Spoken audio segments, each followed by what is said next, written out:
1972 मधील पॅराऑलिम्पिक स्पर्धेत आपला व आपल्या देशाचा एक सुवर्ण अध्याय सुरू झाला.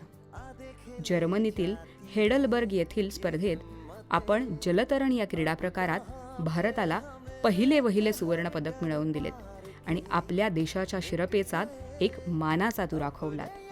या घटनेला यावर्षी 51 वर्षे पूर्ण झाली. आपल्या या सोनेरी कारकिर्दीसाठी आपला गौरव करताना आम्हाला अतिशय आनंद होत आहे. आपल्याला गौरवताना आम्हालाच गौरवान्वित झाल्यासारखे वाटत आहे.